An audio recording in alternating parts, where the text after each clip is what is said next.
فرکانس از 100 میتونیم تنظیمش کنیم. برمیگردم عقب.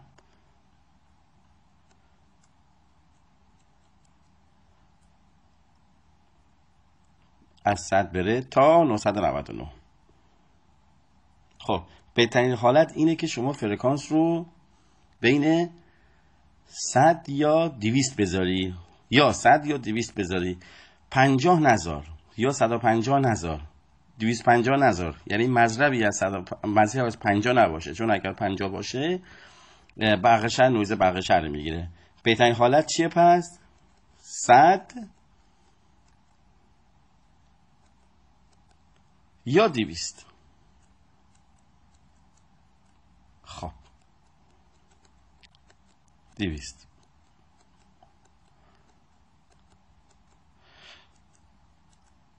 خب حالا پهنای پارس. این پهنای پارس منوی بعدی پایینی پهنای پارسه. پهنای پارس به قدرت فرستنده میگن. تنها دستگاهیه که میتونه فرستنده رو برای شما چیکار کنه؟ تغییر بده. قدرت فرستنده تغییر بده. چون دستگاه دیگه این کالیبر نداره، نمیتونه، فقط ثابت میذارن.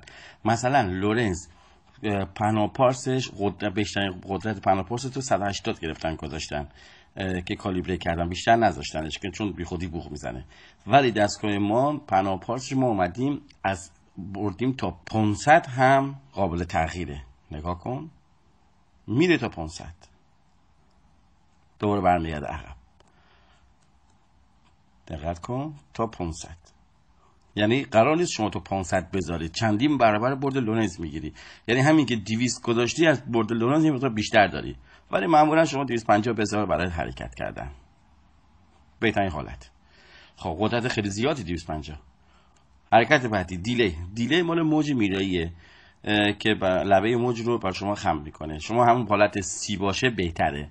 شما میتونی هر جا که میبینی بوق اضافه داری، زمین نامناسبه، شما میتونی این سی رو همونطوری ببری بالاتر تا 40 مثلا بذاریم.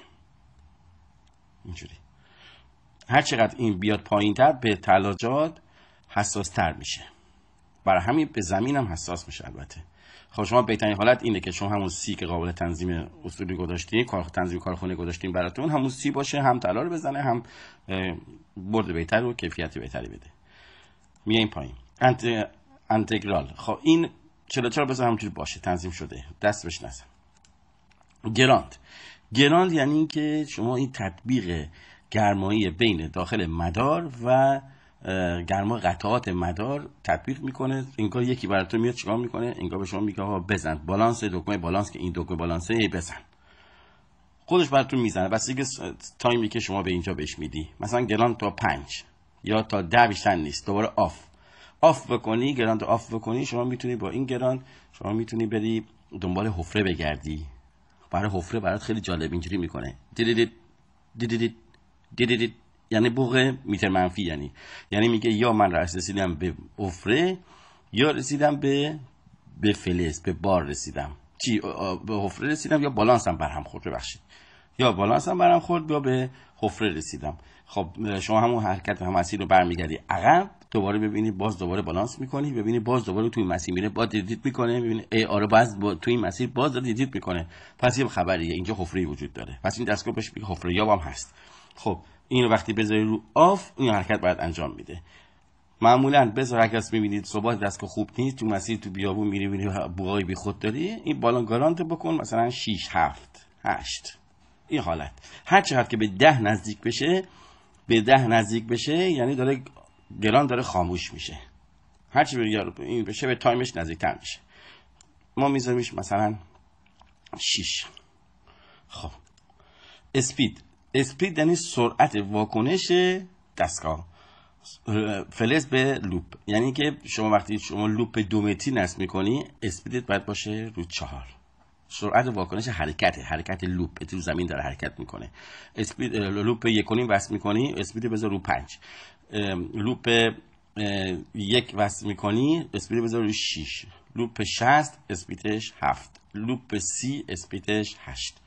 اینطوری سرعت واکنش حرکت لوپ با فلزه. یعنی حرکت که میکنی لوپ با حرکت میری از سطح زمین، با چه سرعتی حرکت میدی، اینجوری یا آرومتر یا مثلا اگر لوپ 1 متری رو 1 متری بس میکنی و لوپ اسپید باید مثلا 6 باشه، شما بذاری 4 میبینی فلز رد میکنه. خیلی باید آروم بری که ردش نکنه. حتی شما میتونید اسپید بذارید سرعتش ببرید بالاتر، اسپید بذارید مثلا 10 آخرین سرعت و فرکانس هم ببریم بالا، تو میتونی ببندی به ماشین با سرعت بری. اینطوریه، حتی این سرعت واکنشه.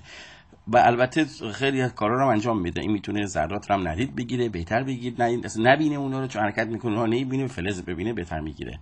مثلا اگر رو 6 گذاشتی اسپید بر لوپ 1 درجه بیای پایینتر میبینی ثباتش خیلی بهتر میشه برای اون لوپ. میایم پایین. آین ریجکت هم مربوط به تنظیمات تفکیک و این چیزا. مثلا اگر من که به شخصی میگم آین ریجکت رو بذاری آف باشه بهتره.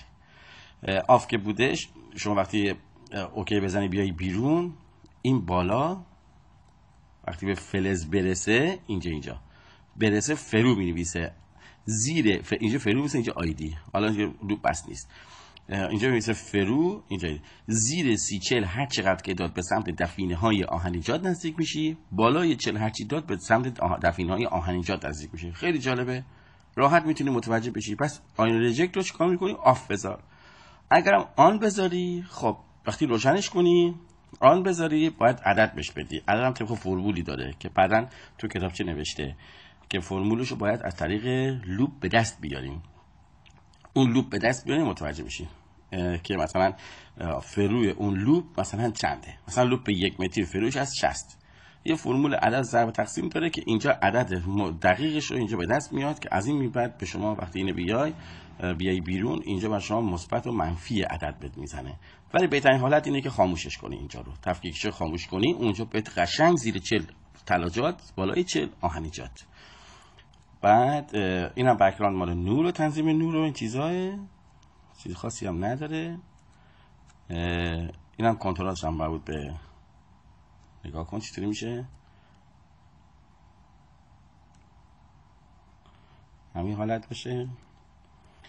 بعد ولوم هم که مال صدا کم زیاد کردن صداه، تون 10 تون لورنزیه. بعد 12 بری تون برای هر فلز یه صدایی میده برای شما، تون رو عوض کنی. بعد تون دم برای شما فقط صدای لورنزی میده، با صدا میتونی خیلی چیزا متوجه بشین. 7-8 بود یادم رفت. این برای هر فلزی هر عمقی صدای میده، صداش تغییر میکنه برای عمق‌های مختلف. ما به تنین حالت 10 بچه‌ها بیشتر قبولش دارن.